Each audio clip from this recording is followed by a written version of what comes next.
पसीना आना, मतलब हम सब जानते हैं ये तो शरीर की एक बड़ी ही आम सी बात है ना?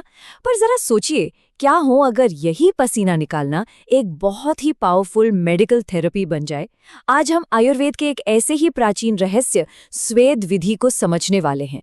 मतलब सोच समझकर पसीना निकालने की एक पूरी की पूरी कला। हाँ, ये सवाल सुनने में थोड़ा अजीब लग सकता है। भाई, हम तो पसीने को गर्मी या फिर एक्सरसाइज से ही जोड़ते हैं, किसी इलाज से तो नहीं।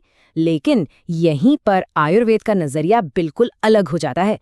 आयुर्वेद इसे सिर्फ एक फिजिकल रिएक्शन नहीं मानता, बल्कि शरीर को अंदर से साफ करने का, शुद्ध करने का एक जबरदस्त तरीका मानता है। तो चलिए इसी प्राचीन ज्ञान की गहराइयों में उतरते हैं।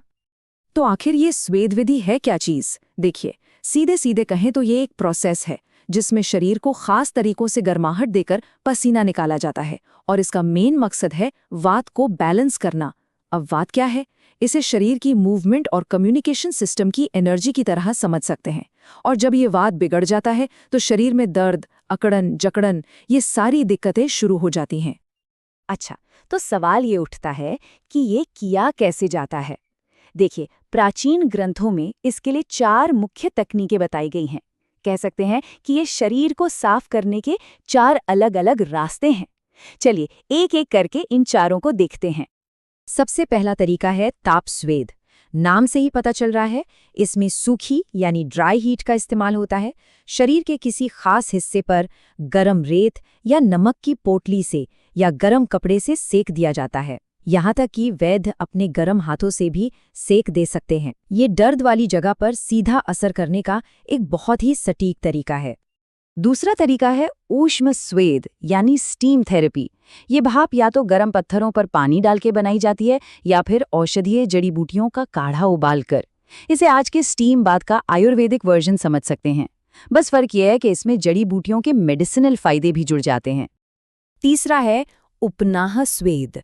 इसमें क्या होता है कि खास जड़ी बूटियों का एक गरम लेप बनाया जाता है, उसे सीधे दर्द वाली जगह पर लगाकर कपड़े से बांध दिया जाता है। इसका मकसद सिर्फ गर्मी देना नहीं है, बल्कि उन जड़ी बूटियों के औषधीय गुणों को स्किन के जरिए गहराई तक पहुंचाना है, जिससे सूजन और दर्द में आराम मिले। और चौथा तरीका है द्रव स्वेद।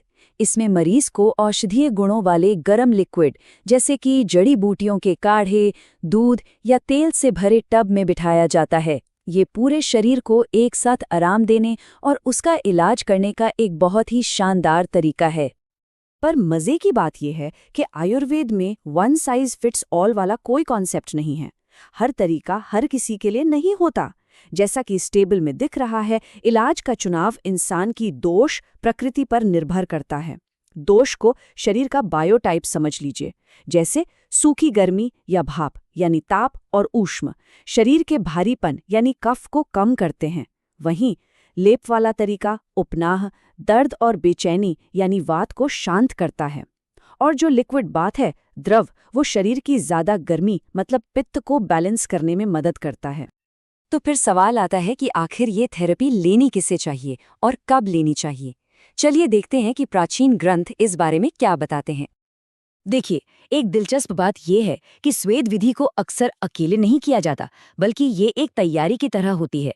शरीर की जो डीप क्लीनिंग होती है, जिसे पंचकर्म कहते हैं, उससे पहले ये थेरेपी बॉडी को रेडी करती है। इतना ही नहीं, कुछ सर्जरी से पहले और बाद में और डिलीवरी के बाद भी शरीर को हील करने में मदद के लिए इसकी सलाह दी जाती है। और हाँ, एक बहुत जरूरी नियम, ये हमेशा या तो खाली पेट या फिर खाना पचने के बाद ही की जाती है। एक और जरूरी बात, इस थेरेपी की इंटेंसिटी हर किसी के लिए एक जैसी नहीं होती।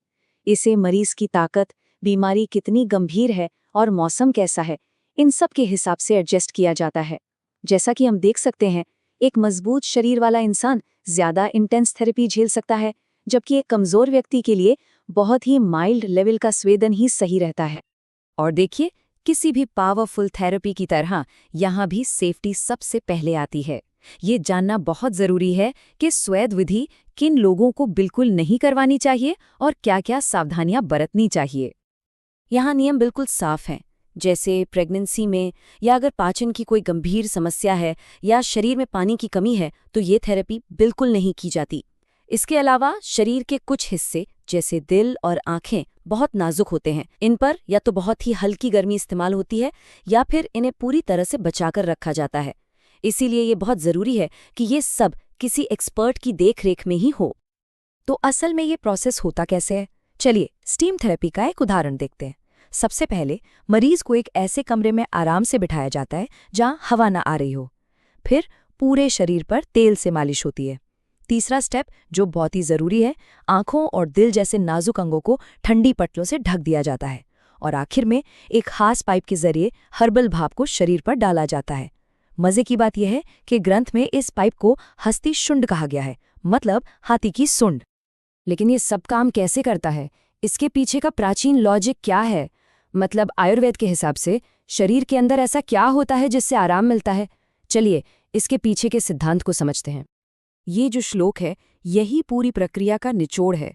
जरा ऐसे सोचिए कि शरीर में जमी हुई गंदगी या दोष किसी सूखी कठोर चीज की तरह है। पहले तेल लगाकर उन्हें नरम और चिकना किया जाता है। फिर जब भाप या गर्मी दी जाती है तो वो गंदगी पिघल जाती है और अपनी जगह से हटकर पाचन तंत्र की तरफ आ जाती है। और एक बार वहां आ गई तो उसे शरीर से बाहर निकालना बहुत आसान हो जाता है। ये एक बहुत ही शानदार मिसाल है जो तेल वाली स्वेदन थेरेपी के गहरे पोषण वाले असर को दिखाती है। जैसे पानी जड़ों से पूरे पेड़ को सींचता है, ठीक वैसे ही औषधीय तेल स्किन के जरिए शरीर के एक एक टिश्यू तक पहुंचकर उसे पोषण और ताकत देता है। अच्छा, थेरेपी खत्म होने के बाद क्या होता है? एक कामयाब सेशन के क्या संकेत हैं और उसके बाद क्या देखभाल करनी चाहिए, ये जानना भी उतना ही जरूरी है। तो ये कैसे पता चलेगा कि थेरेपी कामयाब रही? देखिए, ग्रंथ के अनुसार इसके संकेत बहुत साफ हैं। शरीर में जो ठंडक, दर्द और अकड़न थी वो कम हो जाती है। भारीपन की जगह हल्कापन महसूस होने लगता है। भूख खुलकर लगती है और पूरा शरीर पहले से ज्यादा फ्लेक्सिबल महसूस होता है। थेरेपी के बाद की देखभाल भी उतनी ही जरूरी है। आमतौर पर एक हल्की मालिश की जाती है, फिर गर्म पानी से नहाने को कहा जाता है और खाना बिल्कुल हल्का जो आसानी से पच जाए। और सबसे जरूरी बात, उस दिन कोई एक्सरसाइज नहीं। शरीर ने एक गहरी सफाई का प्रोसेस पूरा किया है और उसे ठीक होने और अपनी एनर्जी को बचाने के लिए पूरा आराम चाहिए होता है। तो ये सारी बातें हमें एक बड़े सवाल पर लाकर खड़ा कर देते हैं। आज के इस हाईटेक मेडिकल जमाने में क्या हजारों साल पुरानी इस तकनीक का कोई मतलब है? शायद इसका जवाब इस बात में है कि हमारे शरीर की अपनी एक समझ होती है और ये प्राचीन ज्ञान हमें सिखाता है कि हम उस समझ को सुनें और शरीर की खुद को ठीक करने की जो ताकत है उसकी इज्जत करें। ये सोचने वाली बात है ना?